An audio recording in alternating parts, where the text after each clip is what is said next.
Quant à la fiabilité, le Kia Sportage ne donne pas de raison sérieuse de s'inquiéter même après 100 000 km.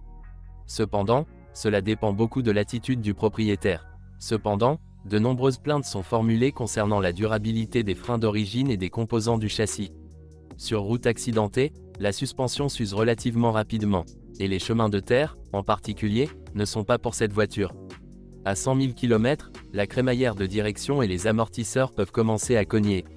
Vous devrez peut-être également remplacer les leviers avant, les silent blocks et les rotules s'usent. Les turbos diesel ont des problèmes standards. Entre autres choses, les moteurs diesel nécessitent du chauffage et du refroidissement. Des charges importantes sur un moteur froid entraînent des fissures, et l'arrêt du moteur avec une turbine chaude peut entraîner sa panne. N'oubliez pas le volant bimasse, l'embrayage et la vanne EGR. Cependant, rien n'est ordinaire, les points faibles sont les mêmes que les autres moteurs diesel modernes. Cependant, en général, les turbos diesel Kia sont assez fiables. Les moteurs à essence sont encore plus durables. Cependant, cela ne se fait pas sans problème mineur. Les propriétaires signalent des problèmes avec le système d'allumage et des dysfonctionnements dans le système de contrôle des émissions, capteurs d'oxygène et catalyseurs. Le témoin de check s'allume et le moteur passe en mode d'urgence. Malheureusement, plusieurs cas d'éraflure dans les cylindres de moteur à essence atmosphérique de 2 litres ont été enregistrés. Si un défaut était découvert pendant la période de garantie, le constructeur remplaçait le moteur sous garantie. La situation de l'électronique embarquée n'est pas exemplaire. Il y a des plaintes concernant le fonctionnement de la navigation et surtout concernant le système Bluetooth. Pour restaurer la fonctionnalité, vous devez redémarrer la voiture, éteindre puis remettre le contact après un certain temps. Certains propriétaires signalent des dysfonctionnements du climatiseur, des sièges chauffants, du connecteur USB, de la prise 12 volts, une panne des capteurs de stationnement et de l'ABS.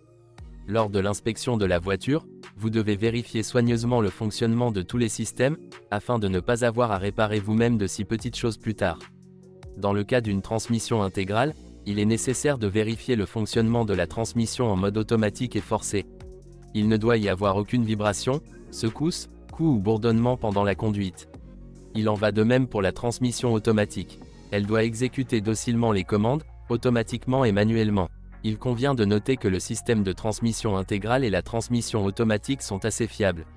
Mais s'ils sont manipulés brutalement, en conduisant de manière agressive et en négligeant l'entretien régulier, ils ne dureront pas longtemps. Tout dépend de la connexion cannelée entre la boîte de transfert et la boîte de transfert. Au fil du temps, l'humidité s'y infiltre et la corrosion se produit, détruisant les cannelures. L'une des mesures préventives consiste à vérifier l'état de l'appareil, à le nettoyer de la rouille et à le remplir de lubrifiant neuf. Il y a également une rupture dans le panier différentiel le long du cordon de soudure. Les deux problèmes ont également affecté la coplateforme Hyundai X35. Parmi les petites choses, on peut citer un dysfonctionnement du frein de stationnement et du plastique intérieur facilement rayé. Même le revêtement des sièges, en tissu et en cuir, n'est pas de grande qualité. Des éraflures sur le volant apparaissent après 50 000 km.